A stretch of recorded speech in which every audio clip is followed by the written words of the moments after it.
So hello students, how are you all? Jai Hind to all of you students. आपके साथ जो topic discussion में करने जा रहा हूँ, अक्सर स्टूडेंट का एक क्वेश्चन मेरे से रहता है अलग अलग प्लेटफॉर्म पे। वो मेरे से पूछते रहते हैं इसके बारे में, कॉल में, मैसेजेस में, अलग अलग जगह उन्होंने मुझे टेक्स्ट किया हुआ इस तरह के बारे में कि सर हम अपनी प्रोडक्टिविटी इंक्रीज़ कैसे करें, कॉन्सेंट्रेशन कैसे बढ़ाएं, हमारे पढ़ने का सही समय क्या होना चाहिए, दिन में हम पढ़ें या रात में हम पढ़ें, किस समय हम पढ़ें कि हमें चीज़ें बहुत लाइट की स्पीड से सीधे हमारे दिमाग में घुस जाए, अंदर हमें सब कुछ समझ में आ जाए, हम बहुत ब्रिलियंट हो जाए, क्या हम करें? ऐसा कोई ऐसी टिप्स आप हमें दीजिए। तो मैंने सोचा कि 1 2 3 4 स्टूडेंट का अगर एक क्वेश्चन है तो ओवरऑल ये कम्युनिटी का क्वेश्चन है, स्टूडेंट कम्युनिटी का। बहुत से लोग शायद इसे फेस कर रहे होंगे तो उन्हें बताना चाहिए एटलीस्ट एक गाइडेंस के तौर पर। मैं इसके बारे में क्या समझता हूँ, वो रिव्यू, वो व्यू, फीडबैक आपको एटलीस्ट देना चाहिए। उसके लिए मैं यहाँ पर उपस्थित हुआ हूँ आप सभी के सामने। तो मैं ये कहना चाहता हूँ स्टूडेंट की सबसे पहले आप मेन एजेंडा समझे किसी भी चीज़ का। ये बहुत इंपॉर्टेंट चीज़ होती है। अक्सर गलती वहाँ पे होती है जब हम बिना चीज़ों के फिलॉसफी को जाने, बिना चीज़ों के उस दर्शन को जाने कि वो किस चीज़ के लिए वर्क कर रही हैं, उसका महत्व क्या है, हम क्यों उसे पढ़ रहे हैं या हम क्यों इस चीज़ को कर रहे हैं, जब तक ये क्यों या इंटरोगेशन की भावना अपने पे नहीं आती तब तक हम सिर्फ एक रोबोट की तरह वर्क करते रह जाते हैं। या फिर मैं कहूँ कि ऐसे चीज़ की तरह वर्क करने लग जाते हैं जिस पर एक बार चाबी भर दी और वो घूमने में लगी है, उसकी अपनी कोई इच्छा शक्ति नहीं है, उसकी अपनी कोई सोच नहीं है, तो उसका मज़ा भी नहीं है। फिर कहने का मतलब है हम सब इंसान हैं और हम सब इंडिपेंडेंट है आपस में, सबके पास अपनी खुली सोच है, सब स्वतंत्र है हर चीज़ के लिए। तो हमें हर चीज़ को करने से पहले, कुछ भी स्टार्ट करने से पहले उसके रीजंस को, उसके कंसेक्वेंसेस को, उसके अलग अलग जो डायमेंशंस होती है उनको समझना पहले चाहिए। Abraham Lincoln 30th president of US कहते हैं, if you give me 6 hours to chop down a tree then I will spend my 4 hours to sharpening my axe. वो कहते हैं कि अगर आप मुझे 6 घंटे दोगे किसी पेड़ को काटने के लिए, जो कि एक अच्छा वर्क तो नहीं है वैसे, लेकिन वो कहते हैं ऐसा कि 6 घंटे दोगे अगर पेड़ को काटने के लिए तो 4 घंटे लगाऊंगा मैं अपनी उस कुल्हाड़ी को, उस औजार को तेज करने में जिससे मुझे पेड़ काटना। बात बहुत सेंसिबल है यार, ये बात बहुत बहुत सेंसिबल है। एक इंसान वो भी हो सकता है जो 6 घंटे लगातार कुल्हाड़ी मारता रहे और वो बोले कि मैं हार्डवर्क ज़्यादा कर रहा हूँ, और उसका मानना यह है कि hard work is directly proportional to the success. लेकिन ऐसा नहीं है यार, क्योंकि आपने देखा हार्डवर्क एसेंशियल जरूर है, लेकिन hard work in a proper direction, hard work with a suitable direction, वो वर्क करता है। तो अब्राहम लिंकन कहते हैं, ऐसा नहीं कहते कि 6 घंटे कुल्हाड़ी तेज करते रहो। वो कहते हैं भाई कुल्हाड़ी भी चलानी है आपको, समय आने पे चलानी है, लेकिन 4 घंटे आपको उसको तेज करने पे लगाना है। हमारे इस डिस्कशन में इसका क्या महत्व है इस पॉइंट का? मैं ये कहना चाहता हूँ, आप जो भी सब्जेक्ट पढ़ना चाहते हैं यार, आप साइंस पढ़ रहे, फिजिक्स पढ़ रहे, केमिस्ट्री पढ़ रहे, बायोलॉजी, हिस्ट्री, जो भी पढ़ रहे हैं आप अपना सब्जेक्ट, उस सब्जेक्ट में सबसे पहले उस सब्जेक्ट की फिलॉसफी को जाने। समझ लो, फिलॉसफी को जाने मतलब कि इस सब्जेक्ट को मुझे नहीं आता, भी ये 0 आता है, ठीक है, इस सब्जेक्ट को पढ़ने के बाद मेरे में क्या हो जाएगा? अभी मुझे डिफरेंशिएशन नहीं आता, थोड़ी देर बाद डिफरेंशिएशन जब मुझे आ जाएगा तो मेरे में क्या हो जाएगा? पंख लग जाएंगे या क्या हो जाएगा मेरे में? पता करें इस चीज़ को। फिर धीरे धीरे करके जैसे टच करें, जैसे पानी को टच करते हैं ना, गर्म है ठंडा है, ऐसे करके टच करें, चीज़ों को टच करें, ओवर रिव्यू ले। पहले से माइंड में एक एंटीसिपेशन क्रिएट ना करें, पहले से माइंड में, पहले से मतलब धारणा ना बना दे। मेरे कहने का मतलब ये है, पहले से ये ना कर ले कि ये बहुत ईजी है, पहले से ये भी ना डिसाइड कर ले कि बहुत टफ है। दोनों ही चीज़ें खतरनाक है। कई बार क्या होता है, कुछ चीज़ों में स्टूडेंट सोच, क्योंकि हार्ड की चीज़ें समझ में आती है कि चलो हार्ड है, बच्चा डर गया। कई बार गलती इसलिए भी हो जाती है कि सामने वाले इस चीज़ को ये बहुत ईजी है समझ के उसमें गलती कर देते हैं, और वो ईजी उनके लिए बहुत तगड़ी चीज़ बन जाती है बाद में, फ्यूचर में फिर वो निकल नहीं पाते उससे बाहर, है ना। क्योंकि ये तो चलो लॉजिकल है कि भाई चीज़ हार्ड है इसलिए नहीं आई, कभी कभी चीज़ ईजी होती है इसलिए भी नहीं आती कि वो अपने मन में पहले ही लेके बैठ गए तो बहुत इजी है, लेकिन धीरे धीरे आगे बढ़ते गए, ये भी नहीं हो रहा, वो भी नहीं हो रहा, वो भी नहीं हो रहा, वो भी नहीं हो रहा, धीरे करके इतना बड़ा पहाड़ बन गया, कुछ नहीं हो रहा, अभी टफ बन गई। तो चीज़ों को यथारूप देखने की कोशिश करें, वो जैसी हैं वैसी देखने की कोशिश करें। और सबसे अच्छी बात क्या है, अपने आप को एक गाइडेंस मिला है यार, कितनी बड़ी बात है बताओ। मतलब मैं ये कह रहा हूँ कि अगर हम ऐसे होता हमारे सामने कि भाई पढ़ाई का कोई स्कोप ही नहीं होता दुनिया में, मान लेते एक बारी में, और आप या कोई 2 4 5 10 लोग होते किसी सोसाइटी में, उन लोगों को पढ़ने का शौक होता है, क्या करते फिर? बेचारे जैसे तैसे करके बुक का अरेंजमेंट करते, जो पढ़ते बुक से ही पढ़ते, जैसे तैसे जो करना होता करते, क्योंकि वो उनका खुद का डिसीजन है, भाई पढ़ना है हमने।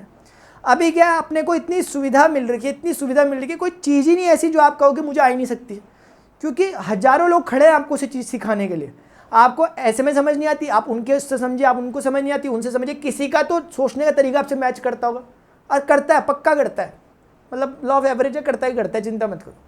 तो जरूर आपको कहीं समझ में नहीं आ रहा तो डिमोरलाइज मत हो कि यार मुझे समझ में नहीं आ रहा, वो सही समझा रहे, आप भी सही समझ रहे, लेकिन ट्यूनिंग नहीं बैठ पा रही, नेक्स्ट के पास जाओ। मतलब देखो ना, ऑफलाइन होता तो एक बात होती कि यार आप कोचिंग सेंटर ही बदलते रहे, अपने पे एक ऑप्शन है ऑनलाइन में, हम काफ़ी चीज़ों को थोड़ा सा स्विच करने के लिए, अपनी कुल्हाड़ी को तेज करने के लिए 4 घंटे तो लगा ही सकते हैं यार। तो सर्चिंग पे लगाएं कि हमें कहाँ से समझ में आ रहा, कहाँ से नहीं आ रहा, मतलब दूसरे के बोलने पे नहीं, आपके दोस्त ने कहा मुझे वहाँ से समझ में आ रहा है, जरूरी नहीं है आपको भी समझ में आएगा।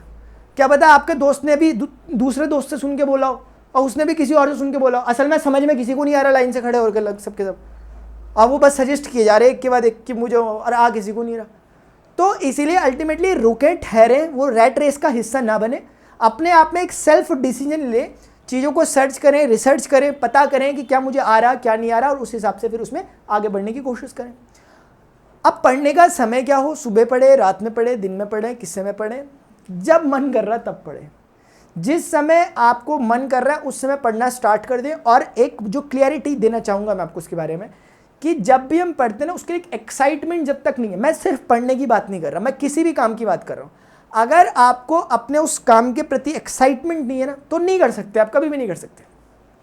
चाहे आपको दुनिया का सबसे सरल काम दे दें, या चाहे आपको दुनिया का सबसे कठिन काम दे दें, इंसान कभी भी नहीं कर सकता उस काम को जिसमें उसका एक्साइटमेंट नहीं है, चाहे वो कितना ही ईजी वर्क हो, चाहे कोई कितना ही टफेस्ट टास्क हो, अगर बंदे के मन में उत्साह है, एक एक्साइटमेंट, एक जज्बा है ना, तो वो उसे कर देगा। लोगों ने पहाड़ के ऊपर चढ़ गए, पहाड़ों को चीर दिया लोगों ने, क्या क्या नहीं कर दिया लोगों ने, मतलब हम ही जैसे लोग हैं वो सब के सब, क्यों? सिर्फ एक्साइटमेंट। एक्साइटमेंट कैसे आता है? उनको अंदर से लग गया कि मैं बना ही इस चीज़ के लिए हूँ यार। तो मैं ये नहीं कह रहा कि आप पढ़ाई ही करते रहो, वो करते रहो, मैं तो कहता हूँ कि भाई आप पढ़ाई में एडमिशन ले रखा है ना, मतलब जहाँ भी हो नंबर 1 हो, ये कोशिश करो कि जहाँ पे भी हो आप पढ़ाई करो नंबर 1 हो, डांस करो नंबर 1 हो, मतलब हर चीज़ में कोशिश करो कि नंबर 1 हो, क्योंकि आप में भी वो सब कैपेबिलिटीज़ है। दिक्कत कब हो जाती है? जब इंसान अपने आप को एक बॉक्स के अंदर पैक कर देता है कि मैं यार इसी के लिए बन रखा, बस मैं दूसरा काम नहीं कर सकता, मैं तो बना ही। ऐसा भी नहीं, ऐसा भी नहीं, अपने को एक्सप्लोर करते रहे। हो सकता है आप इससे बेहतर किसी चीज़ के लिए, हो सकता है आप उससे बेहतर किसी चीज़ के लिए बने हो। अभी हो सकता है आपको लग रहा हो कि यार मैथमेटिक्स में मुझे समझ में नहीं आ रही यार, सब बच्चे टीचर पढ़ा रहे हैं और सबको समझ में आ जा रहा, मुझे ही नहीं आ रहा क्लास में, तो आप एक्स्ट्राऑर्डिनरी हो सकते हो सकता है कि आपकी थिंकिंग स्किल्स इनसे कई ज़्यादा बेहतर हो क्लास वालों से, आप कल के मैथ्स के धुरंधर हो सकते हो। क्यों? क्योंकि आपको अपना ही तरीका है आपका सोचने का, लेकिन दिक्कत यह है कि हम उसको उभरने का मौका नहीं देते, ग्रो करने का मौका नहीं देते। हम उसे सोसाइटी के डर से या खुद इंफीरियरिटी कॉम्प्लेक्स के चलते उस चीज़ को नीचे कर देते हैं, मतलब अपने आप को दबा देते हैं। वहीं पर आपको एक सोचने का एक नया नज़रिया अपने आप के रखना चाहिए कि यार मेन चीज़ क्या होती है ना स्टूडेंट, मेन चीज़ होती है कि आपको अंदर से लगन और थोड़ी सी इच्छा शक्ति होनी चाहिए। मतलब कुछ भी चीज़ है दुनिया में आपको नहीं आती ना, शर्म की कोई बात नहीं है, पहली बात नहीं आती तो बढ़िया है, ठीक है, नहीं आती, लेकिन क्या है, अगर आप चाहते हो कि मुझे आए तो फिर आपको आ जाएगी। मतलब मैं ये कहना चाहता हूँ कि जैसे मैथ्स है, जैसे मान लिया आपको मैथ्स नहीं आती, चलो मुझे नहीं आती मैथ्स, मान लिया मुझे मैथ्स नहीं आती, और अगर मुझे कोई गिल्ट भी नहीं है, मुझे कुछ दिक्कत भी नहीं है, नहीं आती तो नहीं आती तो नहीं आती यार, मुझे कोई मतलब भी नहीं है। लेकिन जिस दिन मुझे लग रहा कि यार मुझे आनी चाहिए और मुझे आती भी नहीं, ये कॉन्ट्राडिक्शन है, क्योंकि आपका अंदर एक बात बोल रहा कि यार आपको आनी चाहिए, दूसरा आपको आती नहीं है, तो क्यों नहीं आती? आप मेहनत नहीं कर रहे, इसका मतलब। तो उस दिशा में फिर काम करना स्टार्ट कर दें, ये हर चीज़ के लिए इंप्लीमेंट करता है। तो इसीलिए या तो बिंदास रहेंगी, नहीं आती तो नहीं आती यार, हमें कोई मतलब ही नहीं। अब एक तरफ से हम रोए जा रहे हैं, दूसरी तरफ से यार एग्जाम आ गए, एग्जाम में भी वैसे ही जाओ ना कूल होकर, जैसे और दिन रहते हो। या तो फिर जब आपको विज़न है आपके पास कि एग्जाम होना है, मैं एडमिशन ले चुका हूँ, चलो मुझे इंटरेस्ट नहीं भी है, लेकिन यार मेरे क्लास में एक स्टूडेंट था, बच्चा था, उसका रिकॉर्ड था, मेरे क्लास में नहीं, मेरे साथ पढ़ने, मतलब जब मैं पढ़ता था तब की बात कर रहा हूँ। अगले का एक उसूल था कि 100 में से 33 नंबर लाने, ना एक कम ना एक ज़्यादा, ऐसा उसूल था अगले का। टीचर चौंक जाते थे, टीचर के बस का नहीं होता था कि एक नंबर कम कर दें, एक नंबर ज़्यादा दे दें।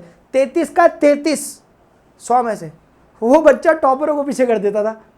समझ रहे आप? ऐसा, ये मैं मान गया इस बात को। तो ऐसा होता है, मतलब आपको ये नहीं करना 33, आपको 100 में 100 का करना है, ना एक कम ना एक ज़्यादा, बाकी अपना अपना स्टाइल है, ठीक है। तो स्टूडेंट्स, कुल मिलाकर मैं कहना चाह रहा था तो ये बातें हैं। बाकी मेरी क्लासेस वगैरह चलती रहती हैं, कोशिश करें। देखो क्या होता है ना, अल्टीमेटली बातें बोलने के लिए बहुत होती है, हम बोलते रहें, ये करते रहें, वो करते रहें, हम बोलते रहें, आप सुनते रहो, मज़ा इसमें नहीं होता यार। मज़ा क्या है कि हम मतलब अचीव करें ना, चीज़ को अचीव करें फटाफट। टाइम कम है अपने पास यार, चीज़ों को अचीव करें, आगे बढ़े, आगे बढ़े, आगे बढ़ो। अभी बहुत कुछ है करने के लिए। एक ही चीज़ में अटके रहे 2, 5, 10 साल वहीं पे अटके रहे, मज़ा नहीं है। मैं कहना चाह रहा कि अगर आप लोग कोई भी प्रिपरेशन कर रहे हैं, एनडीए की, डिफेंस की प्रिपरेशन कर रहे हैं, क्योंकि एक सबसे अच्छा अपॉर्चुनिटी होती है कि 12th के बाद ही आपको सीधे एक ऑफिसर रैंक मिलती है, जो अभी कोई और सर्विस नहीं देती है। ऐसा कि आपको बिल्कुल 12th करा, एक इतनी कम क्वालिफिकेशन में आपको इतना अच्छा ये पोस्ट मिलती है, उसके बाद आपको ग्रूम करने का काम इंडियन आर्मी के द्वारा किया जाता है। तो वो चीज़ें एक फ्रंट रो से सर्व करने का एक मौका है अपने नेशन को। तो उसमें मेरी क्लासेस चल रही होती हैं एनडीए की, स्पेशल क्लासेस, यानी कि फ्री क्लासेस होती हैं। फिजिक्स और मैथमेटिक्स की पढ़ा रहा हूँ, टाइमिंग रिस्पेक्टिवली रखे हुए हैं मैंने यहाँ पे। मैथ्स की 7 बजे चलती है, फिजिक्स की वो ऊपर नीचे। बाकी जो प्लस क्लासेस होती है, जो भी इंटरेस्टेड स्टूडेंट हैं, जो एक प्रॉपर स्ट्रक्चर्ड वे में चीज़ों को पढ़ना चाहते हैं, पहले स्पेशल क्लास देखें। कोई ज़बरदस्ती नहीं कि आप प्लस पे आएँ, स्पेशल क्लास देखें अपने आप अंदर से लगेगा बाई चांस, क्योंकि फीस स्ट्रक्चर भी बहुत ज़्यादा रीज़नेबल है, काफ़ी ज़्यादा ठीक है ऑफलाइन के कंपैरिजन में या किसी और चीज़ के कंपैरिजन में। जहाँ आपको एक्सपीरियंस टीचर पढ़ा रहे हैं, इंडिया टॉप फैकल्टी जो आपको है उसमें, जिन्होंने इससे पहले कई स्टूडेंट्स का एनडीए अपनी आंखों के सामने क्रैक कराया, एग्जाम निकलवाया है, ऐसे स्टूडेंट हैं जिनको टीचर्स हैं जिनका एक्सपीरियंस है अपना, तो उनसे पढ़ने का अपने को मौका मिल रहा होता है। तो आप ही कर सकते हैं। अनअकैडमी लर्निंग ऐप अभी तक डाउनलोड नहीं किया तो आप डाउनलोड करें अनअकैडमी लर्निंग ऐप को। लिखना पड़ेगा अनअकैडमी लर्निंग ऐप, जिसमें भी करोगे आप, प्ले स्टोर, ऐप स्टोर।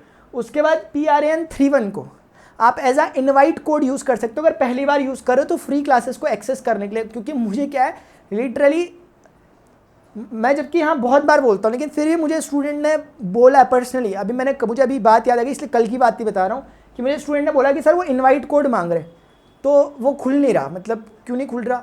और मैंने कहा अच्छा, तो मुझे लगा कि उन्होंने डाला होगा। मैंने सोचा कि यार इनवाइट कोड डालने के बाद भी नहीं खुल रहा। मैंने क्या डाला, बोले सर मैंने 25-25 डाल दिया था। नहीं मतलब अच्छी बात है, अभी आप देख भी रहे हो सकते हो वीडियो, लेकिन मैं उस सेंस में नहीं कह रहा। मैं कहना चाह रहा हूँ कि हमें लगता है कि कुछ भी ऐसा कुछ भी थोड़ा डालता है, वो स्पेसिफिक होता है ना कुछ, जैसे PRAN31 ये इनवाइट कोड है, तो ऐसा कुछ भी नहीं डाला, इससे खुलता है, निकल जाता है। ऐसे इससे पहले भी हुआ था कुछ स्टूडेंट के साथ, तो वो काफ़ी स्ट्रगल, क्योंकि उन्हें मन तो है क्लास में आने का, लेकिन वो कोशिश कर रहे, वो सोच रहे यार नहीं होता, खाली बोल रहे फ्री क्लासेस नहीं होती। होती है फ्री क्लासेस, रेगुलरली होती है। अभी के लिए स्टूडेंट्स इतना ही, मिलते हैं अपने नेक्स्ट सेशन में। अगर आपको ये सेशन इन्फॉर्मेटिव लगा तो वीडियो को लाइक करने की भी हो रही है, और इस सेशन को प्लीज़ शेयर करें उस स्टूडेंट के साथ जिसको इसकी नीड हो ज़रूर। तो कोशिश करें वो अल्टीमेट स्टूडेंट तक पहुँचे, जहाँ तक मेरा मानना है कि उस स्टूडेंट तक पहुँचना चाहिए, आखिरी स्टूडेंट तक जो स्ट्रगल कर रहे होते हैं, ताकि वो चीज़ों को अच्छे से समझें और अच्छा कुछ कर पाएँ। अभी के लिए स्टूडेंट इतना ही। चैनल को सब्सक्राइब भी कर सकते हैं आप फ्यूचर नोटिफिकेशन के लिए, पहली बार रहें। Till then good bye, see you, take care, जय हिंद।